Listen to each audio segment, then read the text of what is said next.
Hello, my name is Dennis Orbay. I'm an avid Japanese retro game collector, and you're listening to Scene World Podcast.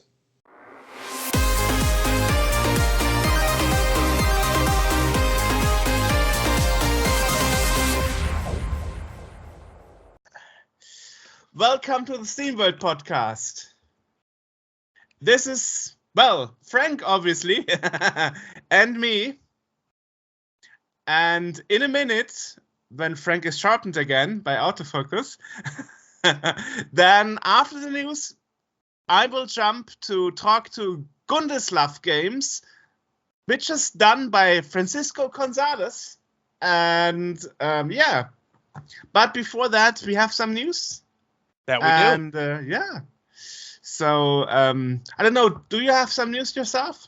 Or well, I mean, we could just start off with like what we talked about before the podcast started. We'll start it out with some good news, because I know we have some sad news to talk about later on. But right. Yeah, well, the good news is one of our staffer, Nick Vivid, also known for Alvis, is now on his Japan tour. Lucky him. Tokyo and beyond. And well, I mean, he's a known musician, mostly in New York, and now he's doing his Japan tour. So that's nice. It's surprising you said you couldn't read it, because it's by the publication Rock and Roll, which is actually a music magazine, so it should be a public post. And when I go to it, it says this content isn't available right now. So weird. Yeah, I couldn't access it. Did they change the link? I'm not sure, honestly. No, they didn't. It still says it's available. Big announcement. Weird. Okay, interesting. Yeah, that is weird. That's really strange. Because it's from an official rock and roll page. Anyway, so that's that.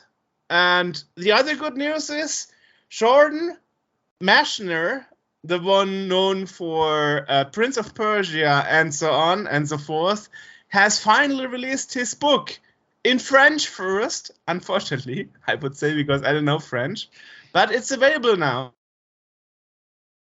Congratulations to that.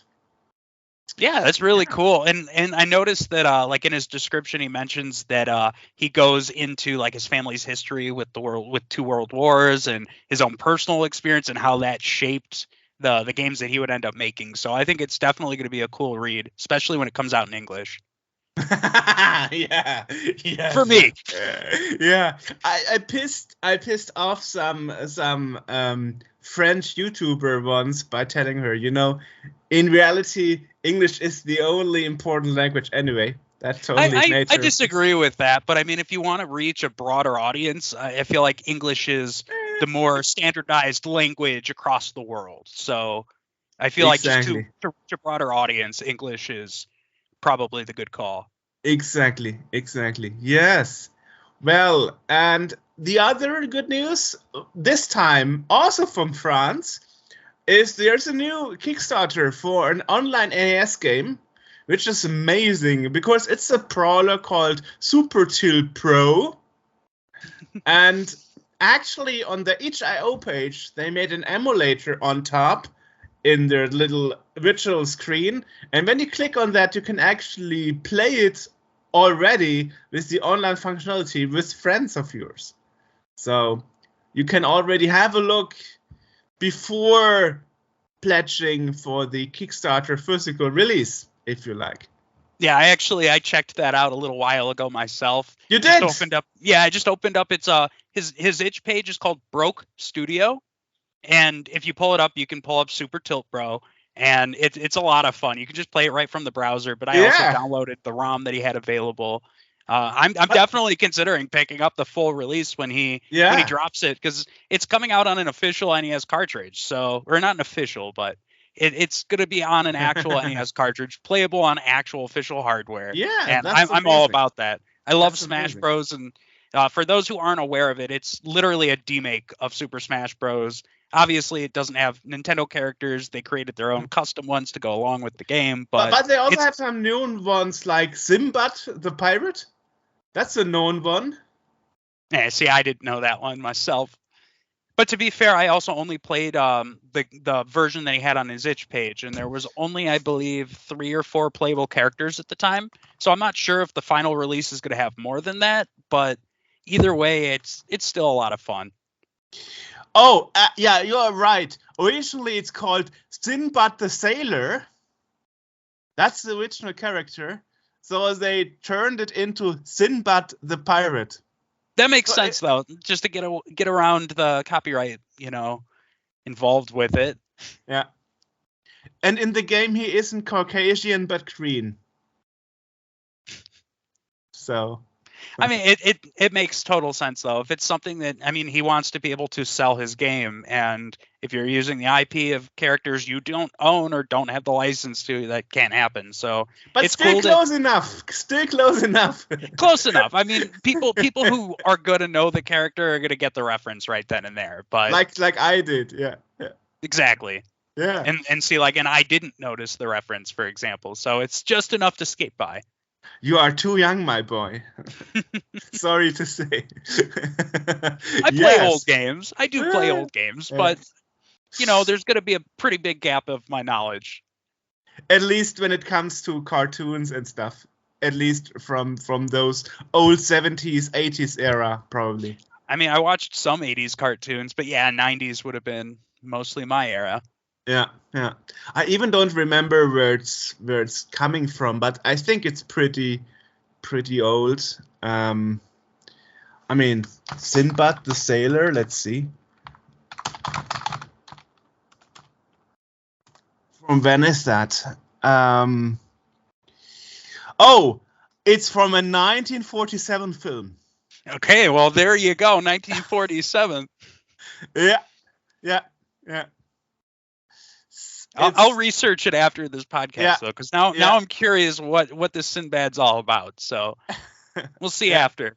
Yeah. So 1947. Oh my God. Yeah. Anyway, that's what it's based off. Yeah.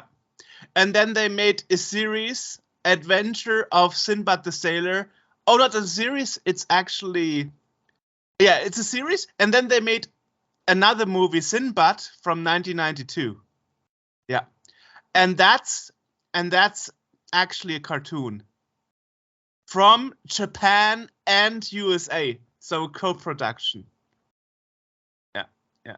So and of course I know it from the 1992 release, from the cartoonish movie. Well, that would make sense. The more modern incarnation. Exactly. Yeah. Well, anyway, nice reference. Yes. Well, and And you mentioned it. The sad news is that one of those gaming archives unfortunately closed. One of the big ones, unfortunately. Yeah. Forest of Illusion. They announced on Twitter and on their archive collection page that they no longer have the time to actually go on with that. Yeah, it's really a shame because I've been following Forest of Illusion for quite some time, and they like we mentioned in the beginning of this, they were one of the big ones, one of the big preservation organizations, and it's sad. The saddest thing for me is that all of the information, everything that they have done throughout the years, it's as of right now, it's seemingly gone. I believe there is some of it is archived through archive.org, but is it gone really? Because I understood it like the whole archive is an archive.org, or was I mistaken? I like I said, I assume that it's backed up through archive.org because I think the website itself is down. I'm going to double check on that right now, but because on their announcement on the archive.org page, which they linked to on their tweet, they actually mentioned that all the content from the past will stay there. Yeah, that's what it's looking like right here, that you can view everything from archive.org. Yeah. Let's see. Maybe not though, because if you look up Forest of Illusion on Internet Archive, there's only a couple things. But if you go from the original, maybe the original tweet. Yeah, from the original tweet to the link. That's the thing with archive.org. Finding something in the search engine can be troublesome, but if you have a direct collection, I just sent you the link, then it's actually you actually have it all. If you click on Forest of Illusion on the upper right, downer right, you actually get the whole collection of 572 items. Nice. Well, I'm glad everything's been backed up. So at least all of their efforts in the past have not been for naught. I'm really hoping that this isn't gonna start a trend of other organizations doing similar things getting shut down, because or giving up. The way that they tweeted it, though, I feel like there's more to it than what is being said. I feel like there might be something internally that was conflicting them from continuing. I'm not sure. I haven't researched much into it myself. I just know about as much as everybody else from the tweets right now. Right. But hopefully, like the Video Game History Foundation, hopefully they can stay afloat and they can kind of fill in the gaps of what Forest of Illusion offered us. It's just a shame. True. Yeah, and last but not least, the last news is actually that the Employee 13 team changed, and the Twitter and the backing changed. Now it's moved from Kickstarter to Indiegogo, which is interesting because I interviewed them like 2 podcasts ago, and then they said like, okay, we changed, the responsible person. And interesting thing is that Ellie McKay, the one who was responsible for kickstarting it, Indiegogoing the book from Captain Crunch, now is the same project lead for the movie. So, I was told by Ellie that she will get back to me with news as soon as she has them, but that's what I have so far. Yeah, so just got to wait up on some more information. Exactly. Yeah. And that would be all. And now we can move to Francisco Gonzáles and learn about how he founded and why he founded Grundislav Games. Enjoy. Thank you. Bye-bye. Well, I'm really happy you took the time. I mean, perhaps you saw I interviewed some other adventure creators before you, and I was told like, oh, Francisco, he is such a celebrity in the oh my god, adventure games creator scene. And no, you're not. Okay. Well, I mean, the people are very kind. I saw that you interviewed Julia Minamata, and she's always very, very nice. That's the one who said it. Yeah. He's half a celebrity. I'm like, okay. I mean, I don't know about celebrity. I've definitely been around for a long time, but I don't know about celebrity. But thank you for having me. I'm very happy to speak to you. No problem. Welcome to the show. Thank you. So you are actually from, I don't know how to pronounce it, González Games? Grundislav Games. Okay. Yeah. And so I guess I'll answer the question that everybody asks, which is, what does Grundislav mean?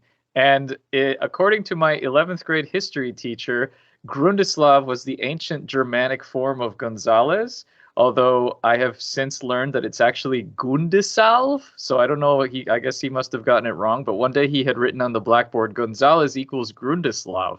So everybody in my class started calling me Grundislav, and it was my nickname. And then when I went online in the late 90s, early 2000s, I decided to use it as my handle for everything. And then when I started making games, I thought, all right, well, Grundislav Games. It's alliteration. So, yeah. I actually read that this time you started making games was 2001. Is that correct? Yeah, that's when I started making games with Adventure Game Studio. Yeah, I had messed around with like Click and Play in about 1998 or so, because a friend of mine gave me a box copy of Click and Play, and I used it to make a bunch of like stupid little games making fun of my teachers, and there was actually, it's funny because at that time on America Online there was like I don't even remember what they were. They weren't really like forums. I guess they were like groups where people would upload their games, and there was some people who had made a parody of Monkey Island called The Secret of Brother Island, and they had made it in Click and Play, and it was kind of point and click, but not really, because you couldn't really do point and click in Click and Play like as you would expect to. Like you could click and like make the character sort of float towards a point, but it wasn't like as precise as something like Adventure Game Studio. So anyway, I tried making adventure games in Click and Play, and that didn't really work very well. So yeah, in 2001 was when I found Adventure Game Studio, and I started using it and never looked back, really. Yeah, actually, I found a page from the indie booth of Gamescom 2019, and it says that actually you started making games professionally, so as an income generating thing, I guess, in 2012, right? Yep, that was when. Well, 2013. Yeah, 2013 was. My first commercial game was a Golden Wake, which I know you played because you messaged me about it. You found bugs. And I was like, this game is so old and didn't receive updates in like 5 years. He will probably just ignore my email. And you were replying to me within 4 hours or something. Like, I will look into it. And like, hey, he wrote he will look into it. That was totally a surprise to me. Well, I'm glad that someone was still playing and finding things to fix all these years on. But yeah, so I started working on a Golden Wake I guess I really started working on it in about 2012, because I got the idea for it in like 2009, but I didn't actually start working on it until 2012. And then in 2013 was when I moved to New York, and I decided to quit my day job and do it full time. And then, it came out in 2014. So yeah, 2012, 2013 was about when I decided to become a full-time indie. And I've been very lucky that I've been able to sustain myself with that as a career since then. And that is why people like Julia Minamata say you are half a celebrity, because you made your dream come true in this aspect, you know? Yeah, I mean, if that's what it takes to be a celebrity, I'll take it. Sure, why not? Yeah, I mean, the thing is, with the Golden Wake, you mentioned it. The thing is, I actually had to use a dictionary to learn new words, because in that area back then people really talk different, you know. Oh yeah, sure. Yeah, like the 1920s slang. Yeah, that was a lot of fun to write and research. Yeah. Did you learn any new words that you incorporated into your vocabulary? No, not really in the way I talk. No, you're not going around going horse feathers and confusing everybody around you. No. But the interesting thing is that adventure creating started for you with Click and Play and stuff. What was actually your first touching point with computers?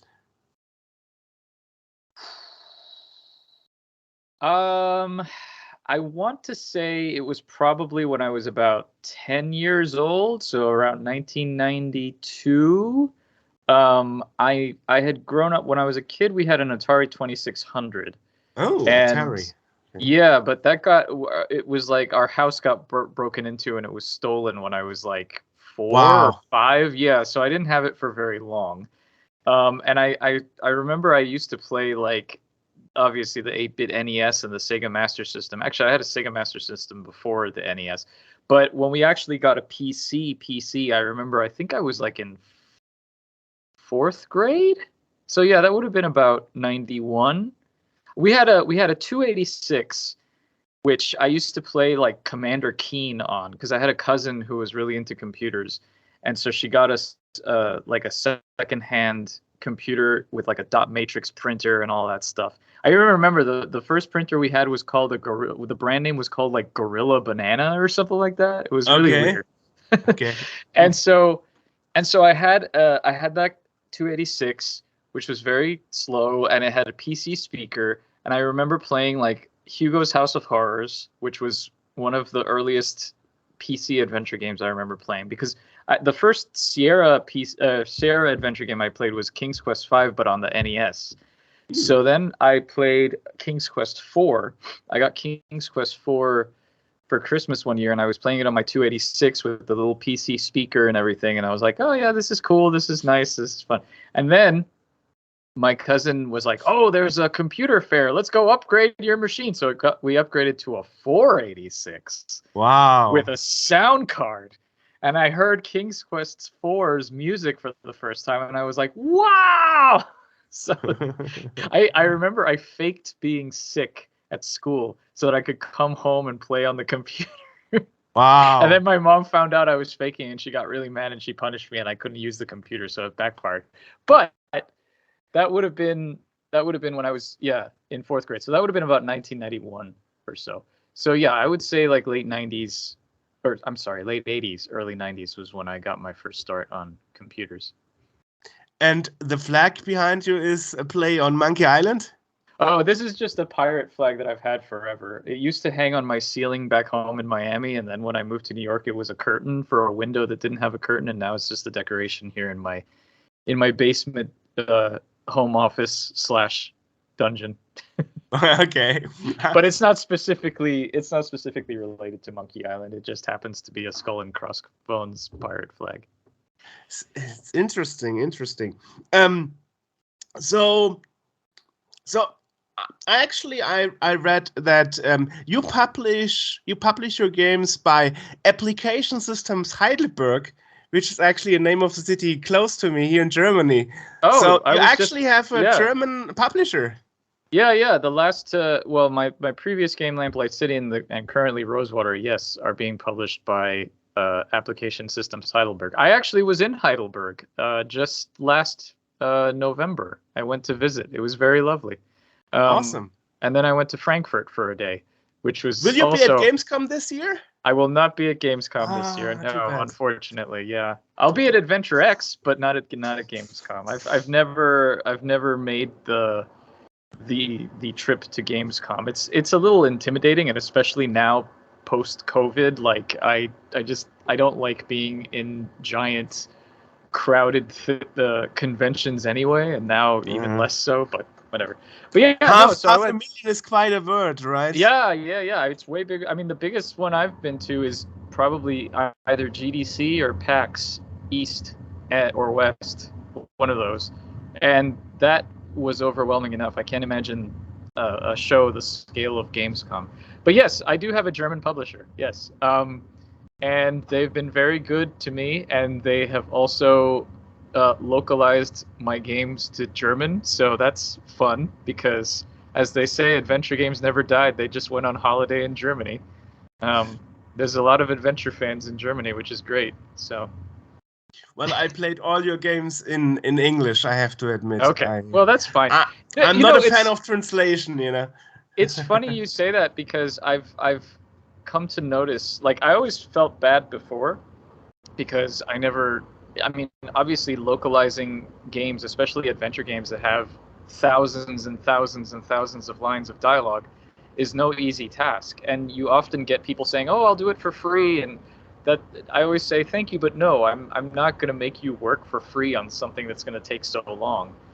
And it's funny because it's like people ask for the translations into their languages, and I feel bad not being able to provide that. But then at the same time, I've also learned that there are certain markets where they will play the game in English anyway, but they get mad if it doesn't have a localization. So it's like they want you to take the time to localize the game so that they know that you care about them and their language, which I get. But then they play the game in English anyway. So it's like, okay, I would love to accommodate you, but I also don't want to spend thousands of dollars for something that is just like, it's there, but you're never going to use it. So isn't that something, now that you mention it, that happened to Ron Gilbert and his Monkey Island? He put it on the German market without translating it to German, and the Germans were really mad on it. I know it because other adventure creators I interviewed, they told me about it. I was like, I didn't notice because I didn't even try to play it in German, so I didn't even see that something was missing. But obviously, the publisher tried to, well, as I said, save the money for localization, and the Germans were not happy with it, But then, of course, you are talking about a game that's rooted in the 90s, and perhaps not everybody from that age group knows English, or at least to a degree where. Then you also have other examples, like that adventure I always forget the name of, from the Argentinians, that recently even won awards and was originally a Kickstarter. Is it the Tango one? No. Let me just look in my library for a second. I think it was Unusual Findings, right? Oh, Unusual Findings. Oh, okay. Yeah. I didn't realize the team was Argentinian. Okay. Yeah, which is actually the reason why the game is only available in English and Russian, because the publisher is originally from Russia, but then moved to Cyprus, according to their homepage, and it's super weird because their English translation is so flawed at places. Oh, really? And they never fix it, and they just ignore any emails ever since. I mean, they won the awards, they got the Kickstarter money, the game is out, and major things like the difference between if a door is locked or if a door is closed, which is the difference, is not fixed. So sometimes you have a closed door and you can't open it because you don't know that it's actually locked and you need a key to unlock it, That's interesting that you mentioned that, because I remember playing the Frogwares Sherlock Holmes games, and that happens a lot in those games, which I believe Frogwares is Ukrainian, because I've heard, they were having some issues recently with the Awaken coming out and being delayed because of everything going on. But yeah, one thing that I noticed was that when he would get to a locked door, he would always say, "Oh, it's closed." And after a while, you come to realize that he means, "Oh, it's locked." But I didn't know if that was just like an idiosyncrasy between like American and English, or if it's just. But it seems like maybe it's just a translation issue. So yeah, that's interesting. And just to make a counter example to you replied instantly when I reported bugs.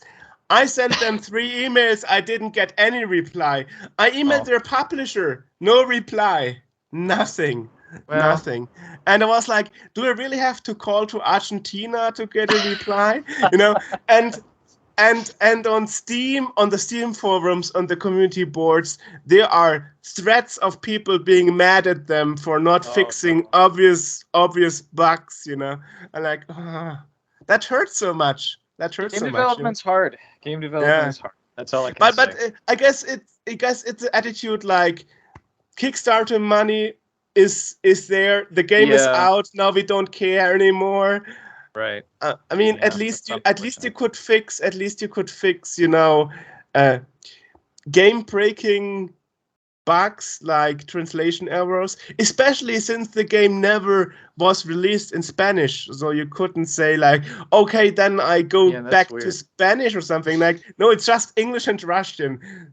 And it's so you don't have even an alternative, it's not like you can go and play it in another language which you perhaps understand, and then you don't have the translation error.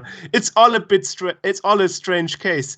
I really appreciate your attitude of saying like, okay, despite the game is 10 years old or something, I will still go back and reply to the person offering me, bug reports. Yeah, because I mean, like like I said, it's especially nice to know that people are still playing it and still caring. It's not nice to know that there's still bugs that haven't been caught, but obviously that's what you do. But I try and do as best I can because my Ben Jordan games, for example, people always ask, "Oh, can you update them or can you put them on Steam?" And I would love to, except I don't have the source code for them anymore because I lost them. I lost that in a hard drive crash a while ago. So I have all the assets. I just would have to literally rebuild all the games from scratch, and I really don't feel like doing that. So I mean, they're still on itch, and you can still play them, but I can't do anything with them. So Now let me ask you, I've had experience with other adventure game system games that when they push an update via Steam, I had to restart the whole game because the game save states wouldn't work anymore. Yeah, that's the thing that Adventure Game Studio is kind of notorious for. It's certain things. It's like if you add any sort of like new global variable or any sort of like obviously any kind of new like graphical assets, anything that changes like the data size of the game itself or anything like that, then yeah, it breaks previous save games. They've gotten a little bit better about that because they changed it so that it was only certain big things like that, because it used to be any little change you made would break it. But you can get away with a little bit more now. But yeah, that's one of the things I'm always very, very... I always make sure to like absolutely be sure that everything I need is going to be in the game before I ship it, because I don't want to be going back and doing that, especially like right after release. That's why when I released Lamplight City, it didn't have a commentary mode, but it was all coded in. It just wasn't activated because I knew I was going to do the commentary afterwards. But all of the stuff that I needed to actually build the commentary mode that would have broken the game if I had changed it later, I put that all in there so then it was just a matter of turning it on, just setting a flag, and that doesn't break the game. So yeah, very much ahead, forward thinking. That's nice. So let me ask you, what was the turning point in your life, and what was the reason that you decided to go from hobby game creator for adventure games to full-time? And what was your plan? I mean, there are tons of adventures out there, and yeah, and even in German press, when Monkey Island was released, some journalist titled an article like the first adventure game in 10 years. And I'm like, excuse me, there are other adventure games by indie studios, and you totally forgot about those. Yeah, I mean, it's either they totally forgot or they just wanted to make people react by saying that, or I don't know, whatever. But yeah, I mean, for me, I guess I got sort of bitten by the creative bug when I started playing adventure games when I was a kid, and I always in the back of my mind thought it would be fun to make one, but I didn't have any programming experience, and I didn't really have any of the skills necessary to create a game. And then so when I found Adventure Game Studio, that's when I got excited that I could actually make a game.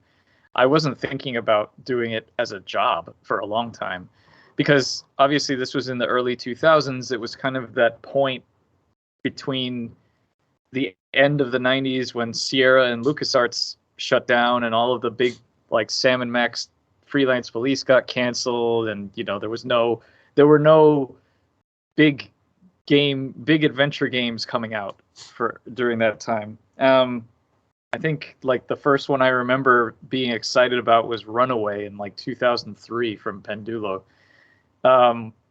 So yeah, the whole like indie scene didn't really start up until about 2006 when Telltale came around, because there had been one commercial AGS game at that point. It was called The Adventures of Fat Man, and I actually did a voice for that game. I played the villain, And I forget what year that came out, but it had to be early 2000s because I remember getting a CD version or a free CD copy of it when I was in college. So it has to have been like 2002, 2003 that game came out. And yeah, like it's so weird to think about that happening before Steam was even a thing, right? Like, you know, how did people buy that? Back then people were afraid to give their credit card numbers on the internet. So really the prospect of doing it for a living wasn't really something that I was thinking about. And then in 2006, like I said, the indie scene sort of happened and Telltale started and Wadget Eye started. And I knew Dave Gilbert from Wadget Eye because we had met through the AGS community and we had hung out together a few times. And then in 2000, so he started doing that and I was like, oh, that's cool. It would be nice to do that someday, but still thinking, you know, I don't have the business savvy to do this. And so I was still working on the Ben Jordan series, so I wanted to finish that before I had any thoughts about doing it for a living. So then in 2008 or so, Wadget I started publishing, and he said, oh, you know, I would love to publish a game of yours. He was very nice to say that. I think it was mostly because I was one of the people in the community that had made more than one game and I could finish projects. And I had you know, my skills weren't great, but I had the skill, the most important skill, which was I could finish projects in a reasonable amount of time. Because by that point I had made 6 or 7 of the 8 Ben Jordan games. Plus, I think I had already remade one of them. So I had made a lot of games at that point.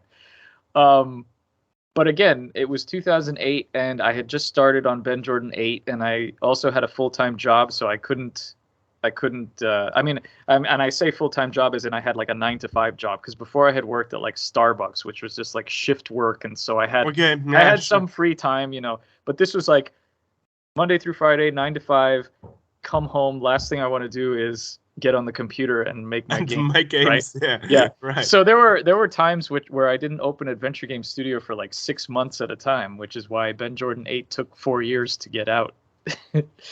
So, you know, as the years passed, I started thinking about, you know, what I wanted to do. And at that time I was working as an interpreter, as an English-Spanish legal interpreter. And at that point I was like, I guess this is going to be my career. But then I started getting really, let's say, disillusioned with the legal system and just kind of like having to see all these people. It's not a happy job, right? It's like you're dealing with people who are dealing with lawsuits. Someone's always going to be angry, right? So it wasn't a great environment, and it started getting to me. And then I was like, well, you know what? I want to move to New York because I had wanted to move to New York since like 2008.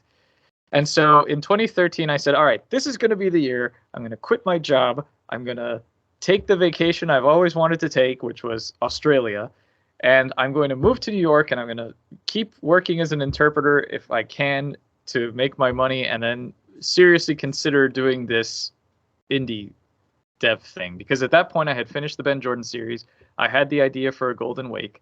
I had told Dave about it. He was interested in publishing it. So I was like, okay, I have all of this stuff setting up. Now I just have to figure out how to do it. So I went to Australia for 3 weeks. It was a great vacation. And on the plane ride home, I thought, you know, I want to have a job. Like every time for the last however many years that I've been working, every time I'm able to go on a vacation and I come home, on the ride home, I'm always like, oh God, I have to go back to work. Yeah. And I want to have a job where when I'm coming home from a vacation, I don't think, oh, I have to go back to work. I think, oh, good, I can go back to work again. So I was like, okay, well, that job is obviously going to be indie dev. And so I said, okay, I'm going to take the plunge. I had saved up enough money to live for a year when I moved here. So I was like, I'm going to forget the interpreting thing. I'm just going to commit myself to finishing this game and getting it out within a year. And that was it. That was where it went. That was the turning point. And it worked out in the end because you're still doing it for a living. Yeah. Yeah, it was a little touch and go at first because the Golden Wake came out and it didn't do great. But then I was very lucky that the way things had aligned, my next project, which was Shardlight, which I was planning on making with Ben Chandler, who I had gone to visit in Australia because we had become friends at that point, and I went and hung out with him there. We were going to make Shardlight together, and with the idea that Wadjet was going to publish it, but in the period between, he had become the full-time artist at Wadjet. So Dave had to figure out a way how to have us both develop this project and how to make it work if Ben was getting paid a full-time salary. So he just said, well, I'll just hire you as a full-time developer. So I had a steady paycheck throughout the development of Shardlight, nice. Which, yes, it was very nice because I would not have been able to make it work with just the royalties from a Golden Wake. So it was nice to have that financial stability for a little while working on that project. But that ended at some point, and then you started with your next games, and finally you didn't receive any paycheck from your friend anymore. Are you still hired full time there? No. So what happened was, unfortunately, Shardlight came out, and it turned out. I mean, I always kind of was surprised that I was able to have that full-time position because unless you're very lucky, indie adventure games don't sell an amazing amount, and even if they sell well enough, like you have to be making a pretty decent amount of money to have a full-time staff. So I was very aware of the fact that my job was the most precarious because Dave does Dave does design and writing, which is what I do, and Ben does the art, which is also what I do. But so Dave needs an artist, but he doesn't need another designer and writer. So I was like, okay, well, obviously my job is the most expendable. So it wasn't any surprise that I got laid off after Shardlight came out. Because he couldn't afford to keep paying me the salary, understandably, because, And so that was kind of a bummer because, I would have loved to have continued on, but that's just the financial reality of it. So at that point, I had already had the idea and had already started working on Lamplight City. And Dave was like, okay, well, I can't pay you as a full-time designer anymore, but I'd love to publish Lamplight City. So I was like, okay, good. So I was working on it and I would send him builds and stuff, but it became obvious that what the idea he had for the game was different to the idea I had for the game. Like he really wanted to lean more into like the steampunk and like the Jules Verne sort of thing, which is fine, but that wasn't the game I was interested in making. And so we kind of realized that the changes that he was going to ask me to make would have been so much so that it would have been pretty much a different game. So we just said, okay, well, we'll just shake hands, walk away. It's all good. Fine, no problem. So that's what we did. And then I really had to like hit the ground and do the actual indie thing of like emailing publishers and figuring out what to do, which in a way I'm very grateful that happened, because otherwise it was just kind of like I knew a guy, he was very nice, that's how I got my foot in the door, which obviously I'm very grateful for. But also, I'm also grateful for the fact that I actually had to put in the work to get somewhere else, and I was lucky enough that I had a track record at that point, so it made it a little easier. It wasn't easy by any means, but eventually, I found a publisher, and that publisher was Application Systems Heidelberg, and so we signed Lamplight City, and they published it, and that's where we've been since then. They signed Rosewater also, so knock on wood, I can continue that working relationship with them in the future. And what's the reason you decided to not go self-publishing like what many other adventure creators are doing? There was a few reasons. One was that I didn't really want to deal with the hassle of all the self-promotion and marketing and all of that stuff. I didn't want to deal with the business end of things. Second, so I have to be very thankful that you agreed to be interviewed today, because it's also kind of a PR side thing, no? Oh no, well, I mean, talking to people and doing this PR stuff is fine. It's the business thing of like, having to deal with Steam and having to worry about reaching out to press contacts and things like that. That's easier if someone else deals with it. No, I love taking breaks and talking about my games and stuff. It's great. So that was one reason. The other reason was financially, I wasn't in a spot at that point where I felt I could self-publish because I needed the next game to be, to sell. So I didn't think I had enough reach. I still don't think I have enough reach. It's different. I mean, I had an audience, but I thought it would be a lot more difficult to just be like, hey, here's my game, rather than have a publisher that could back me and like take it to shows and talk to press and things like that for me. So that was the main reason. I still just the idea of self-publishing makes me go, ooh, but okay, yeah, I don't know. but I mean, you are very successful, I would say. I mean, Rosewater is all over the place, isn't it? Is it? I hope so. It's weird because with Rosewater, like I've always been very lucky that every game I've done so far has done better than the last one, and I'm hoping that the trend continues with Rosewater. I'm confident in Rosewater. Like, it's weird because every commercial game I've done, there's always been a little something where I'm like a Golden Wake. It was a great. I loved making it because it was about. I grew up in Miami, and it was about Miami's history, and it was about the subject matter was very interesting to me and very personal to me. But as far as like a mass market appeal, it's like a history game about a real estate agent, and it's about like the history stuff. It's a hard sell, right? Like, it's not, and I knew it was going to be a hard sell. But I was very happy that I was able to make the game. So that was kind of the thing. Shardlight, I was more confident about it, but I still kind of was like, I don't know if like what I want to do is if I'm like good enough to like get across what I wanted to do, and like as far as like the writing and stuff. And so I was kind of like, I thought Shardlight would do fine, but I was still kind of like, Lamplight City, I thought it would do okay. But I also was like, well, I think some people might not like the whole no inventory thing and the whole like you can make mistakes but it's okay thing, and sure enough that happened, but not to the scale that I thought.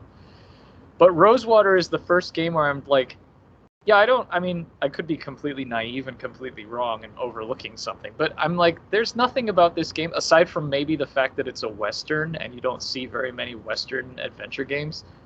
There's nothing about it that makes me pause and think, oh, are people going to like this? I think people will like it. I'm pretty confident in the game. I think it's a good game. And I don't just say that because it's me. Like, I've had other people working on it that I know will make it a good game. Like, I'm very proud of the fact that I was able to, like, get an amazing voice cast and work with union people and get, like, famous voice actors in my game. And like, I think as a game, it's going to be really good. It's just one of the things I think too is because of the pandemic, it's that I haven't really had a chance to get people's feedback. Like, I showed the game at Adventure X, and that was the first time I had ever shown it in public in the 3 years I had been developing it. And that's never happened before, because even with other stuff, like even if I hadn't gone to other places, like there were local events here in New York where I would take my game and showcase it. And, just to have that face-to-face feedback of people playing it and getting an idea of how people react to it, I hadn't had that yet. So it was terrifying when I first got it at Adventure X, but thankfully everybody seemed to like it. And yeah, so I'm hoping it'll do well. I'm confident in it, and I hope people like it, and I think people will like it, but I can't be 100% certain because you never know. It might come out, I might say, oh yeah, it's coming out this day, and then all of a sudden it's like, well, Monkey Island 6 is also coming out this day, right? Like, you never know. These things just so it could come out and like get completely ignored. It could come out and it might be a hit. I'm hoping it'll be a hit. I would love to have a hit. I've never had a hit before. It would be nice to not have to worry about making another game for a couple of months at least. But yeah, as far as it being everywhere, I don't know. I don't know if people are talking about it. I hope people are talking about it. The other thing, too, is that I've been working on it for so long that I'm afraid people have forgotten about it. So that's why I keep trying to shout about it and you know. But I mean, you're not working on it like Julia Milanata is on the Crimson Diamond. She's working on it since 2007. That's true, but Julia is also very good about marketing. I mean, she does a weekly stream. She's always tweeting about it. She's making sure that she stays in your face, and I'm trying to do that too. But yeah. Well, you mentioned Lamplight City, and the way how I came across it was actually that Gregor Müller announced his Kickstarter for Case 1899, and in many interviews of podcasts and Twitch streams where they interviewed Gregor Müller about his game, everybody was like, "So did you take Lamplight City as a role model for your game?" So everybody was mentioning your game, and then of course when I got the demo of Steam was like, other games you might like, you know. And then there was Lamplight City. I'm like, okay, I've heard this name before. So the algorithm, or as to say, the community, the adventure community, you are present there. I mean, well, that's good. That's good to know the algorithm is doing its job. Yeah, and the community is there because the game is compared to Lamplight City. So you are kind of a role model for certain adventure people. That's very nice. I met him at Adventure X. I met him at Adventure X, and it was very nice. It was very nice to talk to. I wish I had had more time to go around and actually play the demos and things. But from what I've seen of Casebook 1899, it looks great. It's also another thing where he's using the very personal history of his. I presume he lives in it's Leipzig, right? Leipzig, yeah. Leipzig, yeah. Just like incorporating that real world stuff that you are familiar with. That's really cool. I would love to see more of that in games. Well, I mean, I see similarities like the Notebook. Well, but then you can't have a detective game. Yeah, notebooks in detective games are like, you know, exactly. If you don't have a notebook in a detective game, people are like, "What are you doing?" So, I'm actually right now. I'm watching all the series, all the from the TV, Columbo. So actually, like one last thing, and then he turns it around. And, one more thing. Yeah, one more thing. My Peter Falk ends up sounding like Gilbert Gottfried, so I won't do a Peter Falk. Yeah. But it's very nice. So yes, of course, I'm aware that as a creator, you don't get directly feedback from other people out there, despite you get some emails or something. But you honestly, I think as a creator, you honestly don't know what the general perspective is out there. I mean, you probably see statistics from your publisher, how well the game sold, and I mean, you are active on the Steam forums and replying to there, but I guess you never get the full picture. No. Unlike somebody directly addresses you.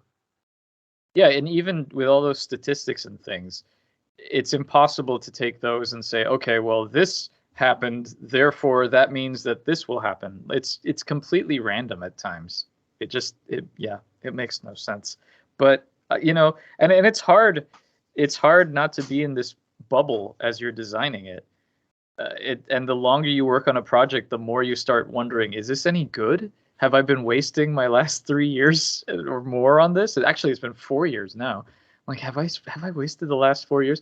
But the good thing about it is that every so often you hit a milestone, and at least for me, I get excited again. Like when we finished writing all the dialogue, and I started actually putting the dialogue into the game and playing scenes that before just said things like, you know, one character would say, "Now I am going to do this." Okay, now I'm going to do this. having actual dialogue and actually being able to pick the conversation options and do the things, that got me excited. And then when we recorded the voices and I edited the voice and I started editing the voices, because I still haven't even gotten halfway through editing the voices, and putting those in, that was really exciting because it was like, wow, this is actually a game now. And right now, as we speak, well, not as we speak because we're speaking now, but earlier today and after we finished speaking, I'm getting close to having a fully playable alpha, which means the game is playable from start to finish and it doesn't have all of the final assets in, because I've realized one of those game dev things I've learned is I used to toss around beta testing like nothing, but very important distinction between alpha and beta. Alpha is you can play through the whole game, but there are still things missing. Beta is it's close to finished. And then obviously release candidate is everything is in. But I am close to having an alpha build of the game, which I have had for a while, but alpha build without like the dialogue. So you could finish the game, but there wasn't if you weren't me, you couldn't understand what was going on because there was no context for it, which is why I didn't have anyone test it. So once I get that done, I'm anxiously awaiting the ability to send it out to people to finally test and see what the feedback is. So, yeah. That was actually my question I was going to ask. What's the general, planning you have to go into from a start of the game, from the idea to finish? It depends on the game, I guess. It also, for me, like the last two games I've done have been very non-linear. Shardlight and the Golden Wake were way more just, this is the story, this is it. So it was just kind of like, usually I start off by designing. I'm old school, so I have a notebook here, and I write all of my notes in the notebook. So I do a general skeleton of the story and the story beats, and I divide it into acts and try and keep it as close to like the 3-act structure or whatever, like in a movie. And then I think about like the locations and what happens and how you get from the beginning to the end of each act, and then sort of fill in wise like the puzzles and the things like that and the characters and all that stuff. So then once I have a fairly solid outline on paper, then I start building the game in Adventure Game Studio with placeholder assets. So once I know like what the backgrounds are, I'll do a really rough sketch of the background. I'll put in the characters, I'll use sprites from previous games, and I'll just mock it up so that you can play it as soon as possible. And then once I get tired of doing that, then I start maybe thinking about, once I'm confident that I have what I want, then I'll draw like the first background or the first character or something just to see how it will actually look. So I always like to get like my first room in as soon as possible. And then once that happens, then I start worrying about like the dialogue and the puzzles and programming everything, and then usually I do the art along. I usually just kind of like, as I'm building the game, I'll do some art and then put it in as I go. Sometimes I used to write the dialogue as I went also, but for Rosewater I left it until the game was built to then go back and do the script so that it could be edited, and I wouldn't have to, because with Lamplight City I did all the dialogue in the engine, and then I had to copy it all and paste it into a document to edit it, or to have someone edit it, and then I had to copy all that and paste it back into the game. So to avoid doing that twice, I just wrote it externally and then just put in the final version all at once. So but yeah, so just kind of going between those things until one day you wake up and it's like, oh, the game's done. Okay. It's weird. It's a weird process. And sometimes it feels like you don't get anything done, and then you look back and you're like, oh, actually, I did do a lot today. But yeah. How about the music? The music I always work with a composer. So usually I'll talk with the composer and give them a build to play and kind of give us a list of what I think we need. And yeah, depending on the composer, they'll either get me stuff right away, start sending me sketches, or they'll like put it all on spreadsheets and work on stuff and then send me a bunch of stuff all at once. Or yeah, it depends on the composer. But at some point I get the music and I put it in, and then I'm like, oh great, it has music, this is great. Okay, so it isn't as complex as other people might think, you know, like giving theme ideas or strict, you know, regulations of what kind of music style you want. I mean, yeah, no. I'm usually pretty open to letting the composer just do whatever they want. Like if there's anything technical that needs to be done, like for example, if I'm like, okay, well in this scene I want to have one track, but then I also want to have slight variations of it, so when you go like say inside this other room, it's the same track, but then it crossfades so that it's this track with a different instrumentation or something like that. Then like I'll talk with them more in detail about certain stuff like that. But otherwise it's just like come up with something and I'll let you know if I like it. And I can't really think of, I think there was one track on Lamplight City where I was like, yeah, no, this isn't working. Let's try something else. But usually I've been very lucky that all the composers I've worked with so far have been amazing, and they always do an amazing job. So that's the only thing you don't do. The only thing you don't do is music. Yeah, pretty much. So it's like, and I never do the poster art either. Someone else always does the poster / key art for the game. Awesome. So yeah, awesome. It's nice having one thing or more than one thing in this, but it's nice having a major thing that I don't have to worry about and can actually be excited for and just like, you know, wonder about, and then I get it and it's like, oh, it's a treat for me. Like I got some nice music. How did you get your ideas about the grand theme of the games? I mean, why did you decide to go for Western theme with Rosewater? Well, that kind of came organically from Lamplight City. And Lamplight City came about because I had done, I mean, Ben Jordan was basically very influenced by Gabriel Knight, the Gabriel Knight series.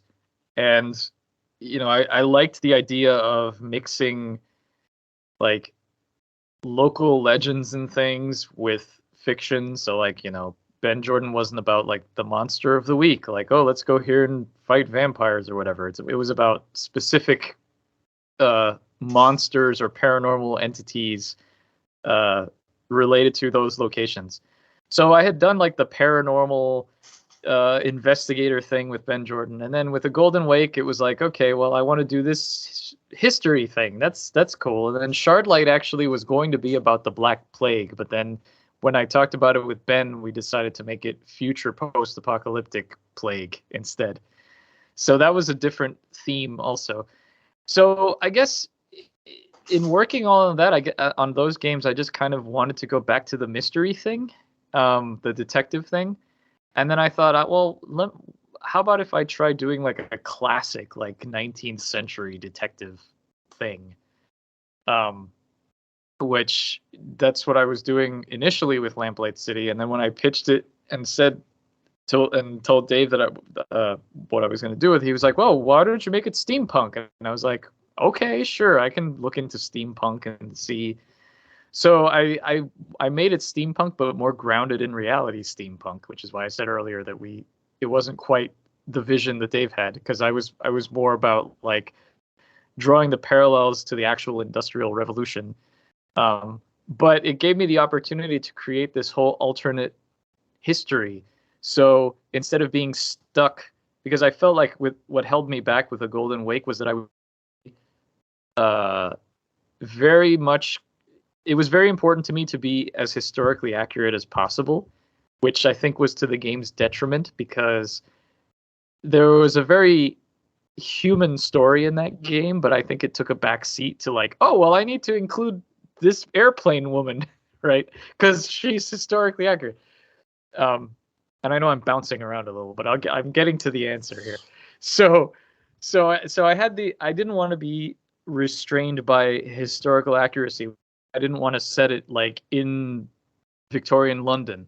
So it gave me the opportunity to create this alternate world where it was like, I want to set it in this city, which is basically like the greatest hits of 19th century detective literature. So it's a little bit of London, it's a little bit of New Orleans, it's a little bit of New York, it's a little bit of like, Savannah.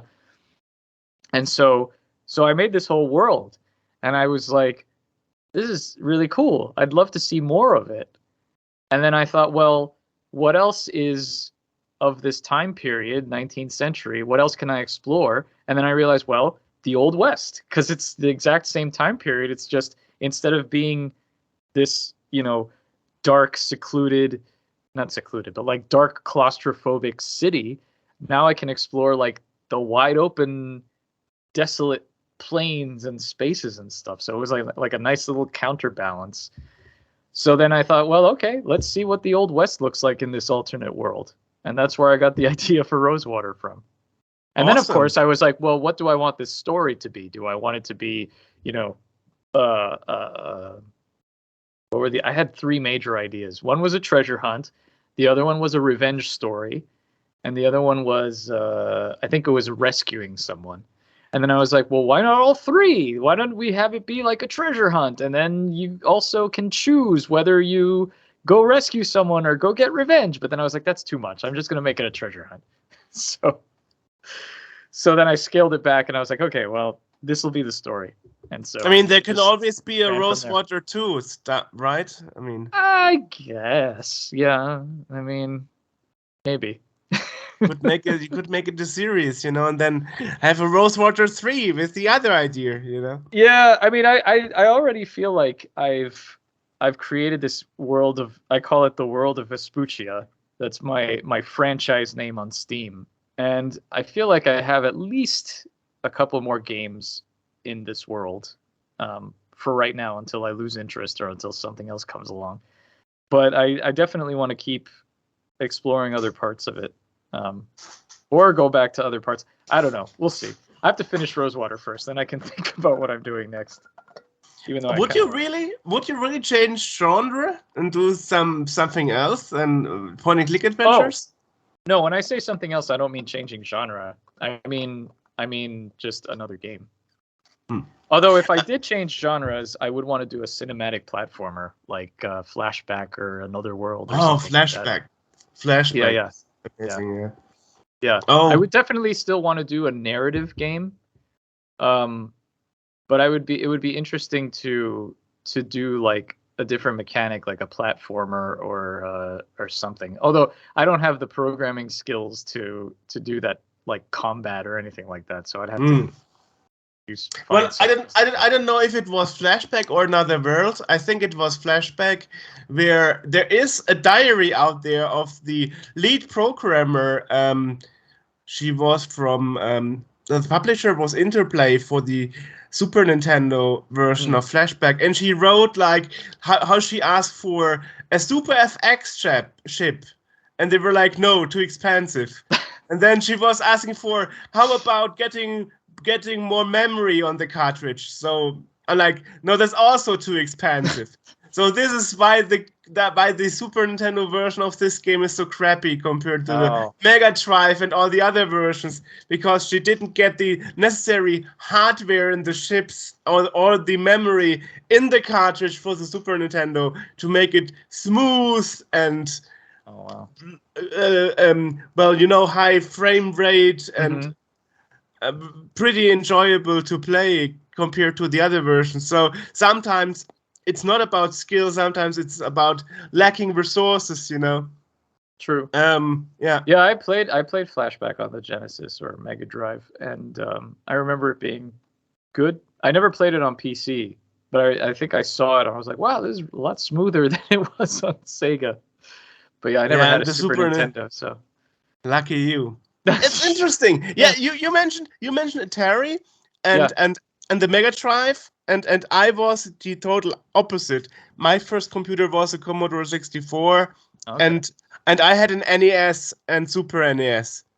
Okay. So that is probably because Commodore's was, I guess, the Commodore 64 was a bit more spread here in Germany, and also Sega was twice as expensive in Germany compared to Nintendo. So I remember that for one Game Gear game you could get 2 Game Boy games. Oh wow! And so of course you were like, okay, well then you go for Nintendo. Because, I don't remember because obviously you're a kid, so you have no idea how money works or how much anything is. But I always got the impression that Nintendo was more expensive than Sega here in the US. I don't know that that's necessarily true, because I remember the Game Gear, I guess because the Game Gear was in color, so it was probably more expensive than the Game Boy. But I remember the Game Boy was like $98, and that sounded like a lot of money back then. But I think I don't remember if we had a Commodore 64 in school in one of my one of the computer classes. We had Apple IIe or Apple II something, because obviously that was like that was the default. But there was one computer, because I remember we played Midwinter on it, and that game was really hard. We also had a boxed copy of the Colonel's Bequest, funnily enough, but we never figured out how to make it run. So I didn't play it until many, many years later. Awesome. Super. Yeah, so nowadays you are as I said, living off your games. So I wonder, is something like, I mean, recently a lot of press is coming out from, for example, key reseller sites, reselling Steam keys and so on. Is that something that affects you, or is it that like I have my publisher taking care of all that and giving me the money, the income and stuff, so it's not really your problem? Yeah. I also try not to think about it too much, because it's just one of those things that you can't really do anything about. And if the big companies can't do anything about it, the little guys are not going to be able to do anything about it either. So, I mean, if people want to pirate my games, then like I said, there's nothing I can do about it. I wish they wouldn't, but hey. I mean, it's not pirating, right? You are just getting a key early, cheaper from other places. Right. But of course, when you buy keys from third-party sites, you never know where they are sourced from. Right. Did the publisher and the creator actually gain anything from that? Right. Sorry. No, yeah. So I guess that is actually the thing, right? Right. Yeah. Sorry, I mixed the two up. Yeah. Not really mixed up. I mean, there were people from the industry stating, I would rather like for you to pirate my game than buying a key from a third-party marketplace. Yeah, I mean, the thing is that, like you say, you never know where they're getting them from, and like, if the people want to buy Steam keys from a third-party reseller, they're taking the risk of whatever that involves. So yeah, I don't know. I honestly, I don't think about it that much, or at all, really. So I don't have much of an answer. Huh. So how is it with Heidelberg application systems? I keep telling them that they need to shorten it and make it snappier and just say Ash Games, which I think they're starting to. But yeah, it's kind of a mouthful to say Application Systems Heidelberg. But yeah, Ash, like Application Systems Heidelberg, Ash Games, much easier. But sorry, your question was, how is it with them? Yeah, I mean, it's. I mean, before I ask that, actually interesting that you mentioned it. There is this emulation RPG system called Myst, and that and that system's actually made by a German guy. And in German, Mist can mean shit or crap. Oh, okay. So it's always like, you are German, you know it's a bad name, but you still pick it, you know. Yeah. So Who knows? perhaps they were like, who cares about long names, you know? Right. Especially application systems. Yeah. Games? Yeah, Does that's that the really thing. fit, you know? Right. Well, that's the thing. Like they've been around since 1985, and they haven't always been. Yeah. They only started publishing indie. I think the first indie game that they published was, or at least the first indie adventure game that they published was Unforeseen Incidents. Wait, was it Unforeseen Incidents?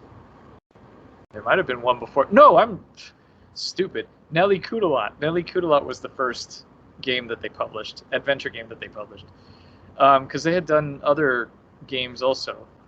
But I mean, they've basically been around for a long time, and they used to be the publisher for pretty much every game that came through Germany. They published it on the Mac.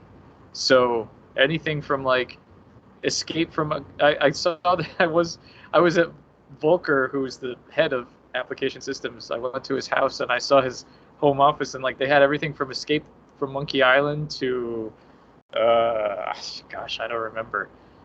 Like everything. Mist. Yeah, like any game you could think of. If it came out in Germany on Mac, Application Systems Heidelberg probably published it. So that was pretty cool. So yeah, they've been great. They've been Yeah. And my original question was, I wonder, because you separated with your publisher friend because you had a different vision for the game, and now you go to a total stranger a publishing company in a different country, Yeah. and you are totally happy with them. How does that fit together? You would think that a friend is more reasonable, somebody you know and worked with for a long time. For me personally, the games that I made at the time published with Wadget was the right fit for them. I feel like now the games I'm making, Application Systems is a better fit for them. Which is not to say, like I said, that one's better than the other. It's just I've grown, and I feel like I've I had to kind of restart, because when I was doing freeware games, I had a pretty good audience. Like people knew me from the Ben Jordan games, but when you ask people to pay for your games, it's completely different. So I had to build up my audience again from scratch when I went commercial.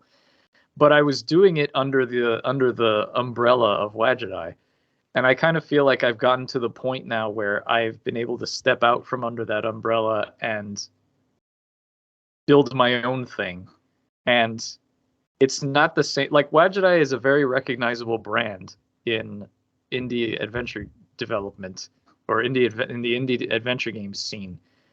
So it's to have another publisher that's kind of in the background, and they're still well known, but it's more, okay, this is my game, it just happens to be published by this person, rather than, oh, it's a studio game and it happens to be made by so and so.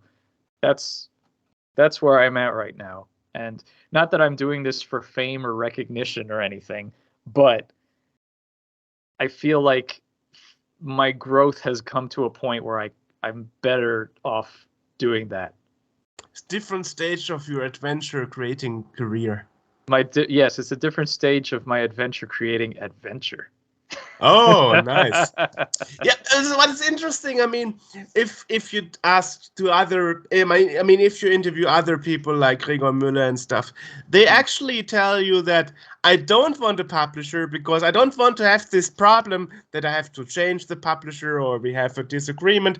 So I rather make a Kickstarter or an Indiegogo or any other crowdfunding campaign and collect money from there, and then I'm totally independent. And so they rather have the hassle, as you said, like sending out press emails and stuff than having somebody trying to influence their style of a game. So I guess there's a pro and a contra point there. I mean, you could always say, okay, published games are better, or the indie crowdfunded games are better. It really depends. I mean, they I mean, even when I interviewed Gregor Müller, he said like he totally thinks Steam is toxic and stuff. And I was like, well, you shouldn't care. I mean, that is where your main audience is coming from after the Kickstarter has been finished. People will continue buying your game, but on Steam. And you can't have this sentiment of saying, I want to stay away from the biggest gaming platform for sales out there, you know? So yeah, I understand that sentiment, but it's kind of a catch-22 really, because Steam has a lot of problems, but it is also the biggest platform, so you have to deal with that. It's interesting that so many creators mentioned big issues, but me as a customer, I don't see them. I don't see the issues. Of course you don't.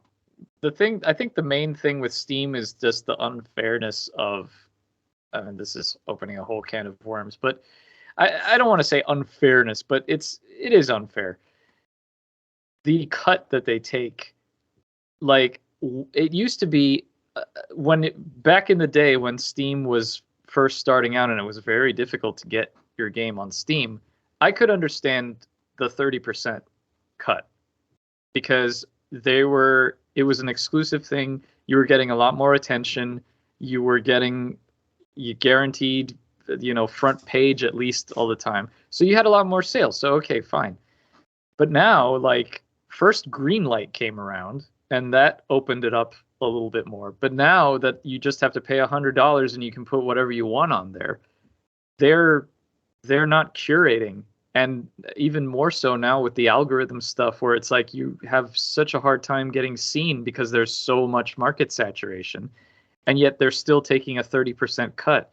And they only lower your cut if your game sells, X million dollars. Like if it sells over $1 million, I think it goes down to like 10% or something like that. And it's like, well, that doesn't make any sense, right? It's like you should be taking more of a cut if the game is making more money, right? Doesn't that makes more sense? So there's that. But yeah. But to go back a second to what you were saying before, I also don't want to give the impression, because every publisher is different. I don't want to give the impression that like a publisher automatically means that they're going to come and say, no, you have to change things. Like some publishers do that. Others are more hands off.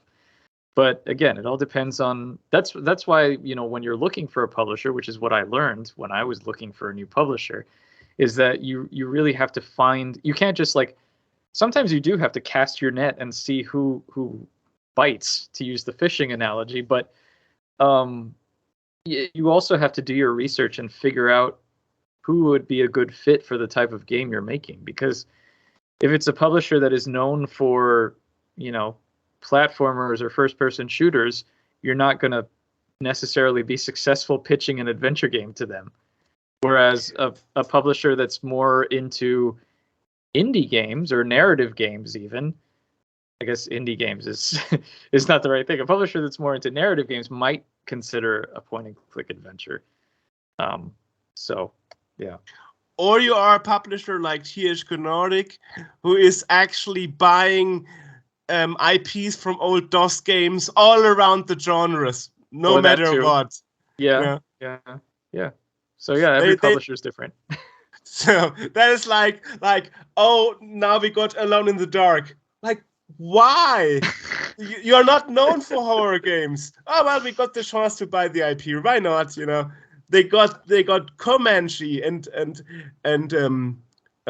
other games, and like totally not fitting the genre. So they are really going everywhere. Maybe they just like collecting trophies and putting them on their shelves. I mean, it's nice. I mean, finally, I'm doing those interviews at Gamescom and stuff in the business area. I'm like, wow, the game got a successor after 20 years. That's amazing. I mean, you have the problem that many IPs are just getting forgotten after a while.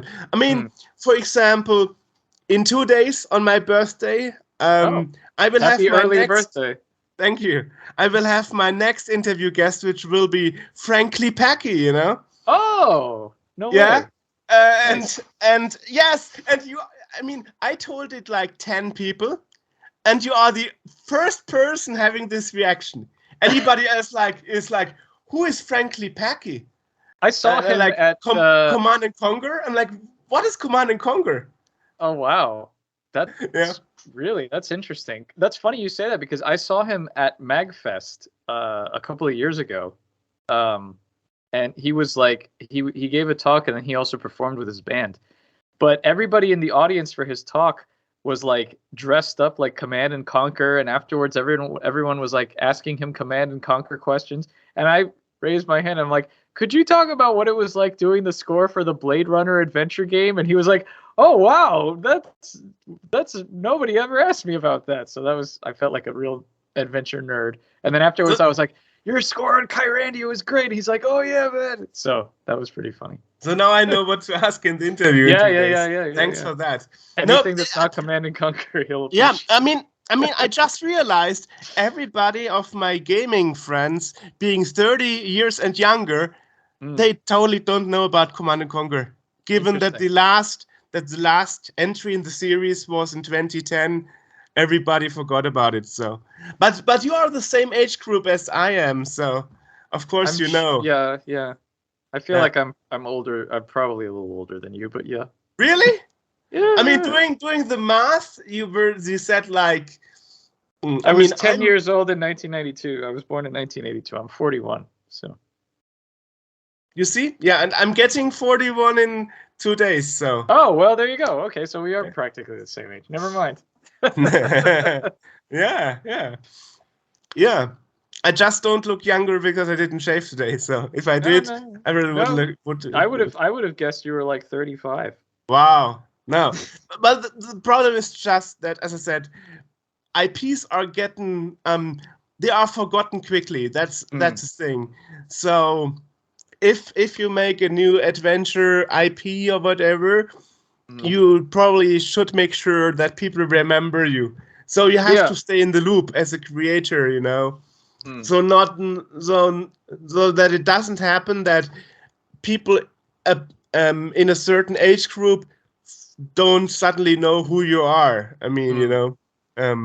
But I guess this adventure game system scene is its own little bubble in a way. Yeah, it is. It's always really hard to break out and get more into the mainstream, I guess.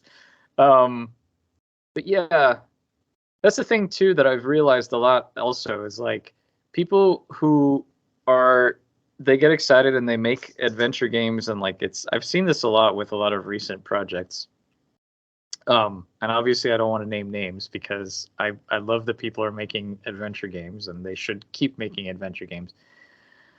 But people who grew up playing those games are the ones that are making them, and a lot of the times they don't stop to think about how completely alien the interface of most of them are. Like people talk about, the verb interface, and yeah, the verb interface is kind of intuitive, but it's really, really hard to, if you've never played an adventure game before and you come in and you see like either the verb interface or like the icons, like the Sierra style icons, and you don't know that you have to like right click to cycle through them, or even like the 2-button interface where it's like left click to interact, right click to look.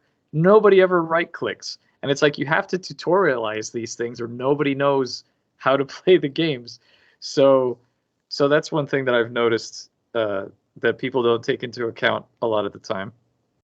That's actually a good point you mentioned that, because Julia Minamata, the first thing that happens when you play the demo of her game is like, do you want to have a tutorial? I'm like, okay, sure. And then you spend like 20 minutes learning how to operate your character and how to give commands and stuff. So it's actually pretty neat that she thought about that. I mean, even I am not a person from the EGA era when I got my first PC in '93, we had VGA already. Right. Yeah. Yeah. So. I played, like I said before, I played King's Quest IV. That was probably one of the only contemporary EGA adventures I played, because I played all the earlier King's Quests way after that, once VGA was already a thing. I never was like, oh, I'm only playing this because this is all that exists. There is no VGA yet. I didn't, Exactly. Yeah.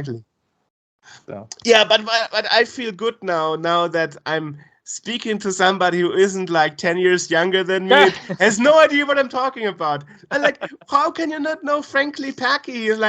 He's like very much known. I'm like, no idea. Command and Conquer? What is that? Like, what? How is that possible? Yeah, but I see. If you are in your 20s or 30s, you are more into Fortnite, PUBG, whatever, but not in real-time strategy games from the 90s that made the genre. But I guess those people are even not the age group of your target group, where they would go to Steam and buy Rosewater to play, Probably not. Probably Do you actually have an idea what your target group is, your age group? Do you have an age target group? I think I think it's pretty much my age group. It's pretty much like 35 to 50, I would say. Basically the people that grew up playing these adventure games. And as I've said, I've tried to break out into the mainstream, but there's only so much that you can do, I've tried to simplify it, and I always make a point to, when I'm testing, like, find people who either have never played or actively hate adventure games, just to get their perspective and figure out how to make it more of a mass appeal thing. But yeah, I never know. I mean, I've met people who are like in their 20s who tell me that they've played my games, and it's like, oh, that's great. Good. I mean, one thing that I've been seeing a lot too on Twitter is, like, especially with the new Monkey Island, is like, people who are my age who now have kids are showing their kids the games that they grew up playing, and so the cycle repeats itself, which is good, because that means that there'll always be an audience for my games. Yeah. So yeah. Yeah, it's interesting. Before I saw Lamplight City and A Golden Wake, I even didn't know about adventure game system. So it was actually like, and Gregor Müller, of course. Right. But before all that, I have never heard of that. Interesting. I mean, I was aware of Sierra and Lucasfilm Games and all those little indie studios, perhaps, but never thought that we would have like a toolkit for creating adventure games and then actually make a living out of that, like you do. Yeah, I mean, it's really interesting how that community formed, and it had its. I mean, it's still around. There's actually still people who are updating the engine, which is amazing and fantastic, because otherwise it would not be able to do a lot of the things that it's able to do now. But just to think that it was made by one guy all those years ago, and then he just said, okay, one day he was just like, all right, I'm done. It's open source now. You guys have fun with it. And then people actually kept working on it. But I mean, that community, especially in the early to mid 2000s, that was a great community. Like, I am very lucky. I got to travel a whole bunch, because they used to have a yearly meetup of people in the community on the forums and stuff. And I've been to Greece, I've been to Italy, I've been to the UK a few times, I've been to can't remember where else, but I went to like 8 or 9 of those meetups, and that was the summer trip, and it was just like, we're a bunch of nerds who like adventure games, and yet somehow I'm having these amazing life experiences. Like, it's mind-blowing to me. And yeah, like, a lot of the people have stopped posting on the forums, and I've lost touch with a lot of them. But like, these are people who are like the lifelong friends, really, and just the type of friendships where it's like, oh, I haven't talked to you in 5 years. Oh well, let's hang out, and like, oh, it's like no time ever passed, right? So yeah, I will keep sending you bugs if you don't feel disturbed by me doing that. By all means. I just hope that there comes a point where you stop finding bugs. That's the goal, but that's never happened. It's always nice to have a fresh pair of eyes, and especially a fresh pair of eyes that's good at finding bugs. So, where can people find your games, your stuff? Well, yourself? Myself, yes. I used to have a website, but it's been down for a long time because the servers in Germany have locked me out, funnily enough. My website's also in Germany for some reason. But that, aside from that, let's start with the real answer. So you can find me on Steam. You can find my games on Steam. Just look up Grundislav Games, or if you want to play Shardlight, you can look up Shardlight because that's under Wadgetai Games. My games are also on GOG.com. You can find the Ben Jordan games on itch.io. I do as far as me, I'm on Twitter. I'm at Grundislav Games, Grundislav Games. I'm also on Mastodon as Grundislav Games. I have a Discord, which I don't know how you find Discord servers, but it's the Grundislav Games Discord server. I have a link to it in my Twitter handle. I also have we have a link to that, no worries. Okay. I also have a newsletter, which I haven't updated for about 6 months, and I keep meaning to, but I never get to it. If you go to tinyletter.com/Grundislav, you can subscribe to what is supposed to be my monthly newsletter, but I'll get back to it eventually. Perhaps this interview will be a reason to make a new newsletter. Yeah. I have so much news, and yet it's funny because it's like I have to write my newsletter, and then I was like, well, not much happened today, but I'll see you next month. And now like the last 6 months, so much has happened, and I haven't. I've been too busy to write the newsletter. The irony of that is not lost on me. And I'm put to fault here because I steal time from you doing this interview as well. No, it's fine. Where else? I also do a weekly development stream on Twitch, twitch.tv/Grundislav, every Wednesday at 1 p.m. Eastern Time, Wild West Wednesday, where I do a Rosewater development stream for a couple of hours.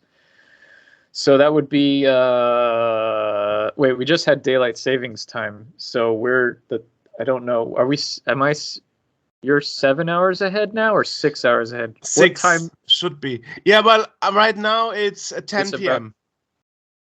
Okay, right now it's about to be 10 p.m. or it is 10 p.m.